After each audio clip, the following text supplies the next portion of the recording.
Hi, everyone. Welcome to Orthopod. I'm Mo Bendari, Editor-in-Chief of Ortho Evidence, and I have the distinct pleasure to introduce to you someone I suspect is known to many of our membership around the world, someone who has been a personal mentor to me, and I think to many others. This is Professor James Waddell. He's a professor of orthopedic surgery at the University of Toronto. He also holds the prestigious position of the Secretary General of CCOT, which is a global organization of orthopedics and traumatology.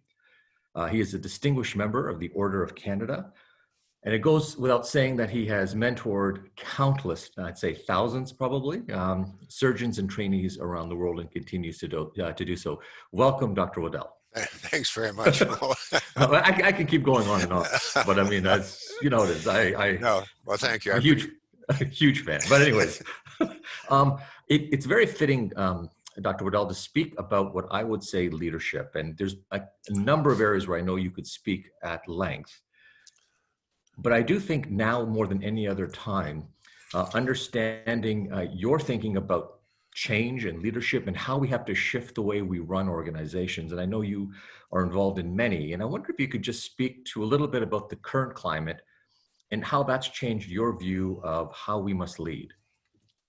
Thanks, Mo, and I appreciate you asking me to participate in this broadcast.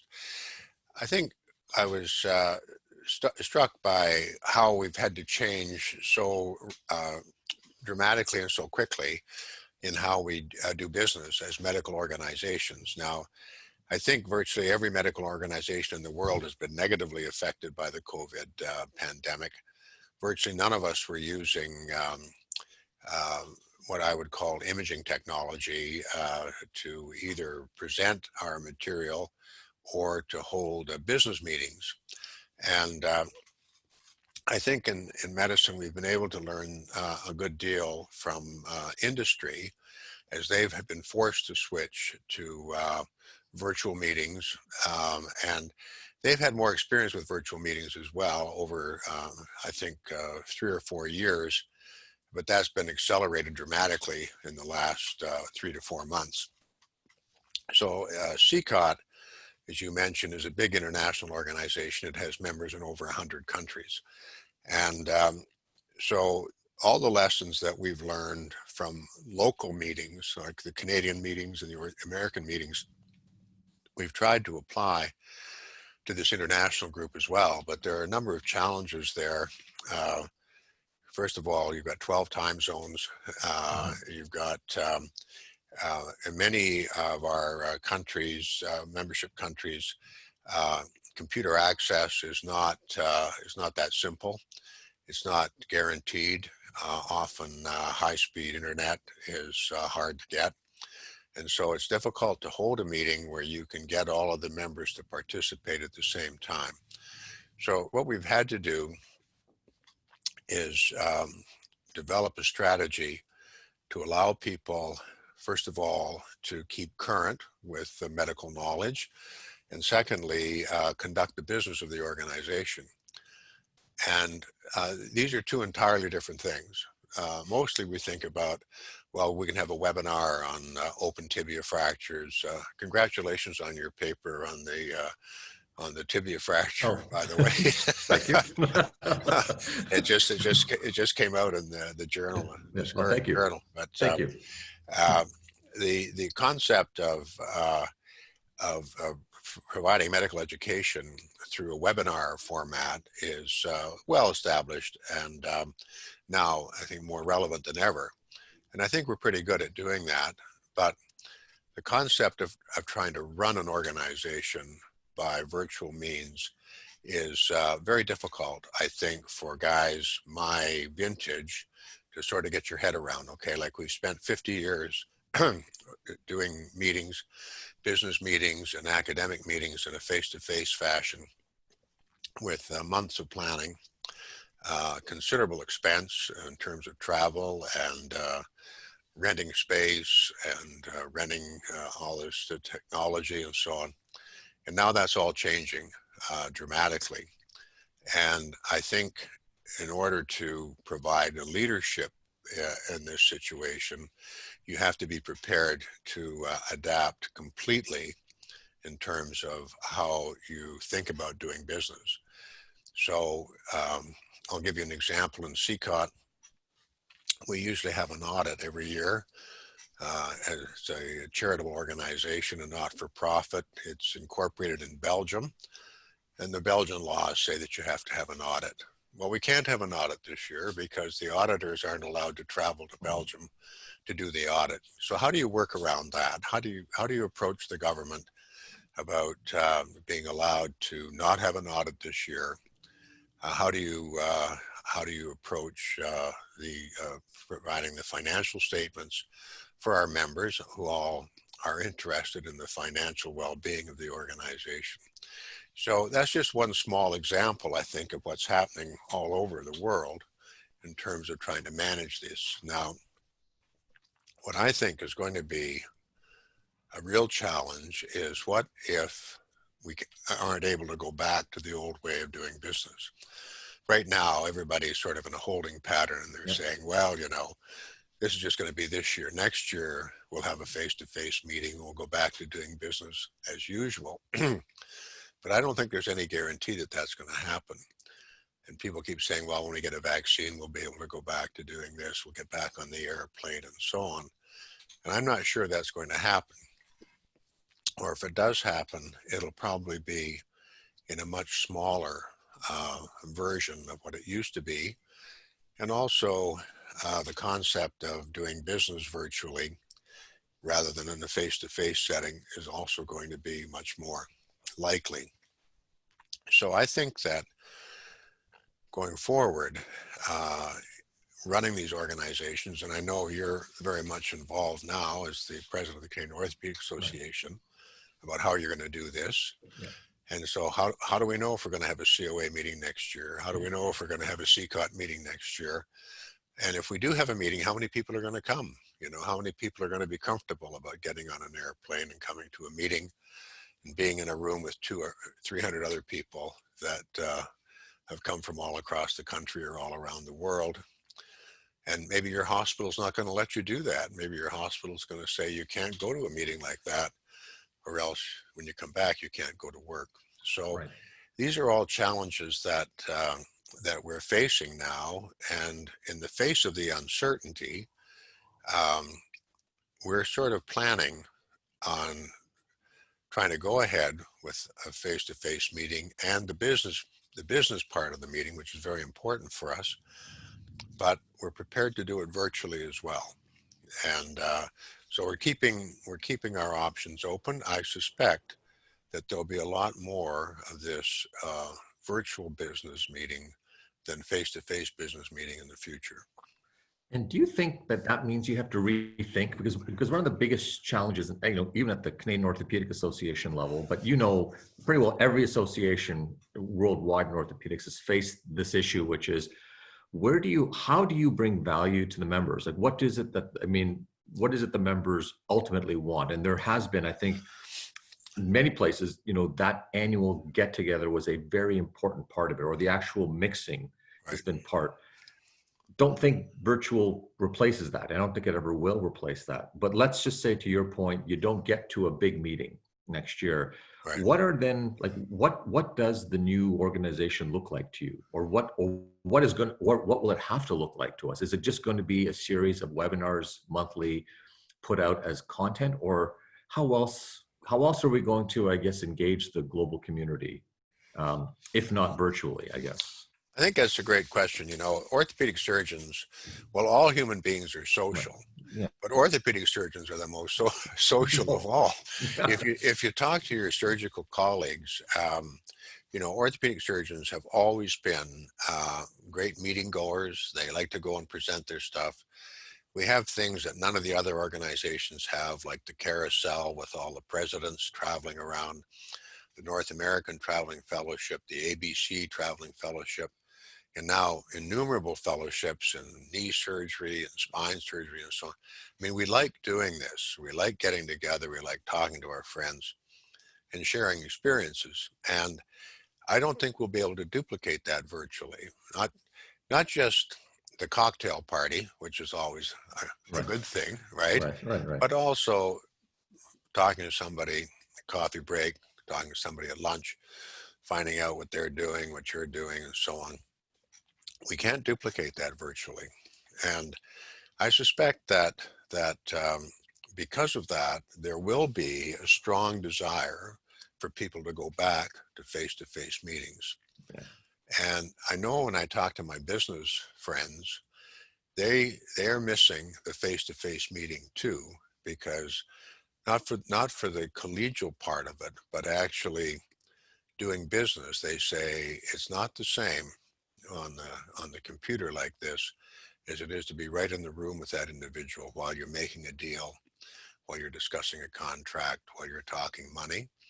And so I think there will be a tendency for us to get back together again if we can do it safely.